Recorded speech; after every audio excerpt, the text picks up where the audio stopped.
दिल्लीतील विद्यार्थ्यांवर झालेल्या लाठी हल्ल्याविरोधात बुलढाणेकरांच्या तीव्र संवेदना। दिल्लीतील सीजेपी आंदोलनाचे पडसाद देशभरात उमटत आहेत। पोलिसांनी विद्यार्थ्यांवर लाठी हल्ला केल्यानंतर सरकारविरोधात तीव्र आक्रोश व्यक्त केला जात आहे। या पार्श्वभूमीवर हजारोंच्या संख्येने एकत्रित येत संवेदनशील बुलढाणेकरांनी आज जिल्हाधिकारी कार्यालयावर मूक मोर्चा काढला। शेकडो विद्यार्थी आणि विद्यार्थ्यांच्या भविष्याप्रती जागरूक असलेले संवेदनशील बुलढाणेकर हातात तिरंगा आणि काळ्या फिती लावून हुतात्मा स्मारकासमोरून निघाले।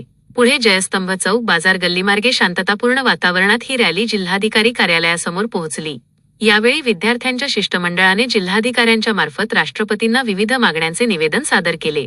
नीट पेपरफुटी प्रकरण आणि विद्यार्थ्यांवर झालेल्या लाठी हल्ल्यातील दोषींवर कठोर कारवाई करण्याची मागणी यावेळी करण्यात आली आहे।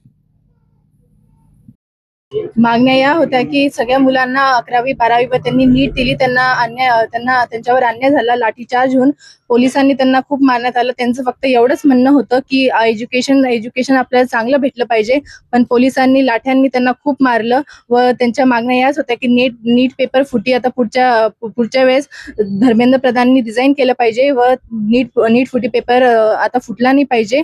आज बुलढाणा येथे सर्व विद्यार्थ्यांनी जमवून दिल्लीत जो प्रोटेस्ट चाललेला आहे त्याच्यासाठी आज बुलढाण्यात सुद्धा मोर्चा काढलेला आहे आणि त्या मोर्चामध्ये आम्ही सुद्धा पीसफुली प्रोटेस्ट केलेला आहे। आम्ही सुद्धा काही दंगा फसाद वगैरे केलेले नाही, पण जे दिल्लीत होतंय, जे मुलांवरती लाठीचार्ज होतोय, दगडफेक होते पोलिसांकडून, ती एकदम म्हणजे खूप चुकीची गोष्ट आहे की त्या मुलींचे कपडे फाडले जात आहेत, की त्यांचे व्हिडिओ व्हायरल होत आहेत, तरी सुद्धा सरकार म्हणते की मुलंच अँटी नॅशनल्स आहे, की मुलंच आतंकवादी आहे। याच्यात आले ते स्वतःहून आम्हाला मारताय, पण व्हिडिओमध्ये सरळ दिसतंय की तुम्ही मुलांना मारताय, किती क्रूरतेने मारताय, की त्यांचे डोके फुटताय, कोणाचा हातपाय मोडतोय।